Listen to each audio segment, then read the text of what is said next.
In our last episode, we talked about the impact of our fear responses when it comes to making a mistake as a leader.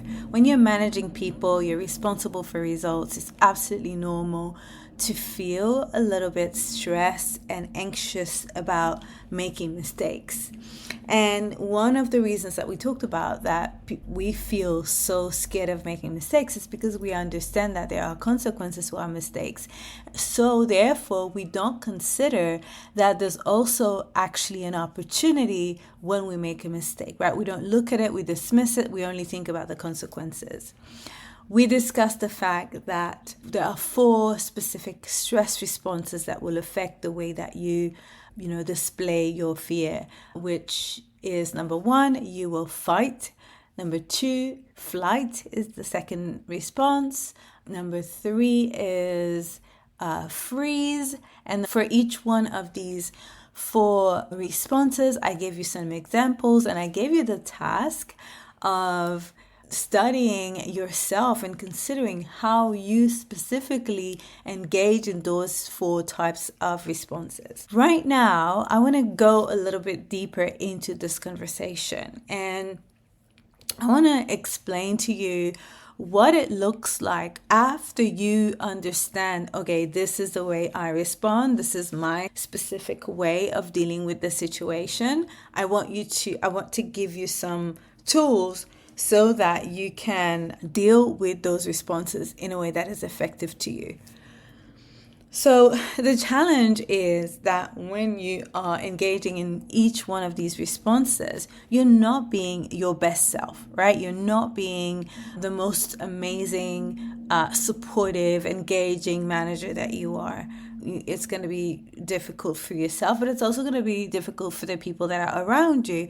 And so learning to deal with these things for you first is very important because they will have an impact on how you deal with other people. So the one thing that I would love you to do is when you make a mistake or when you are in a situation where you're fearing that it's going to be a disaster or a mistake, what I want you to do is to stop everything and to breathe. Before I say this, actually, sometimes the things that will give you the biggest results in your life, the biggest transformations in your life are so small that we don't consider them, we dismiss them.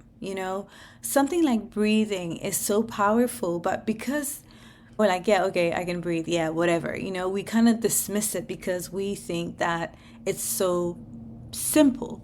But the reality is that, as I said before, the things that will bring you the biggest impact and the biggest change in your life, sometimes are small little tweaks that will really create a massive transformation.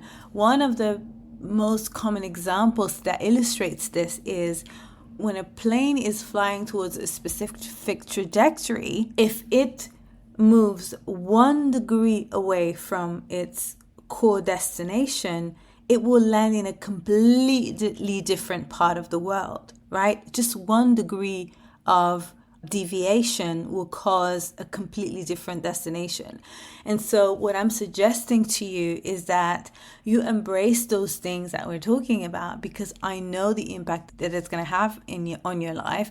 And the only reason why you haven't seen the result before is because you hands down have never done it, right?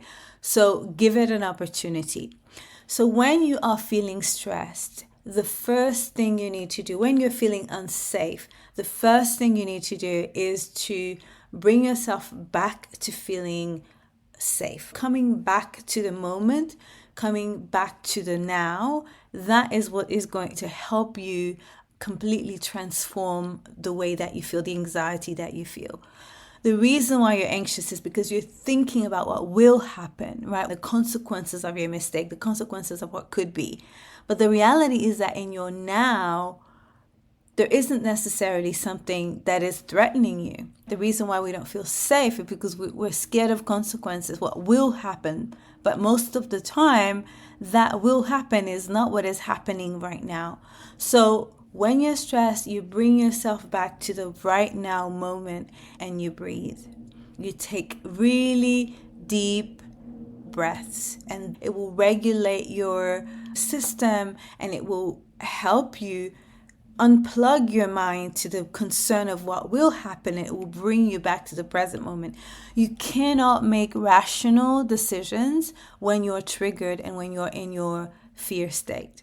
When you're in fight, freeze, fawn, there's no way in that moment, because you feel like you're being chased by a lion. That's the level of fear that you're feeling in your mind and in your body. There's no way for you to come back to making a rational decision while you're in that state. So the only thing that you can do is to self-regulate your emotions.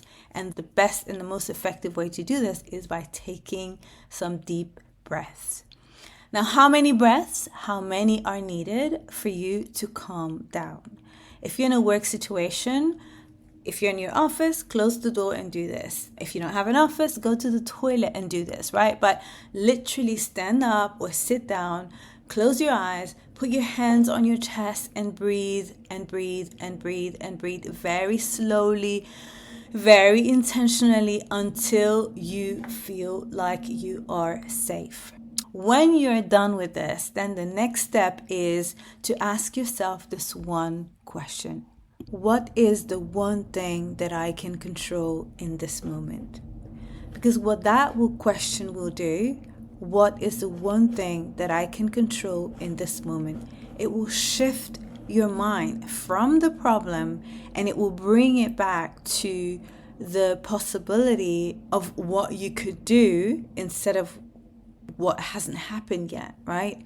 This question is powerful because it will shift focus from overwhelming, uncontrollable variables to actionable steps within your control. There must be one thing that you can control. There must be one thing that you can do. So it encourages a mindset of problem solving and empowerment rather than one of helplessness or stress. And by concentrating on what can be controlled, you can begin to devise a practical approach to the situation, reducing panic and fostering a sense of calm and clarity. So again, what is the one thing that I can control right now? What is the one thing that I can control in this moment? And I have done this numerous times. I can assure you that not only me, but many of my clients, when they have a situation, something happens or hell seems to break loose, at the end of the day, when they really look into it and they look at the one thing that they can control, they realize that actually hell hasn't broken loose. One problem came up, and yes, there are consequences, but alongside a consequence, there is also a solution. And one big mindset shift that I really would love you to consider right now is that everything is figure outable. There's a lady called Marie Forleo, and she's the one who coined that sentence. Everything is figure outable. There's nothing on this planet that we cannot figure out and we cannot fix, right? The solution might not be what we initially expected or desired, but at the end of the day, things always do work out as long as we're willing to be open to other possibilities for the situations that we face. So everything is figure outable. Whenever a problem arises, a solution also will arise with it, a possibility for something else that you probably are not seeing right now, but it doesn't mean that it cannot work in your favor. So forget about the consequences, forget about, what people will say, forget about your reputation. In this moment, the one thing that you would need to focus on is getting out of that state of panic, of fear, right, of reaction, and regaining control of your emotions. The way that you do that is by breathing, by taking some time out, and to ask yourself, what is the one thing that I can control right now? Let me know if this makes sense to you. And again, do not underestimate the power of this practice. It's very simple, but please do try it on. And as usual, I would love to hear back from you. So if you let me know by email, hello@rosalieodwin.com, I would be so happy to hear what you have to say about the topic. All right, bye for now.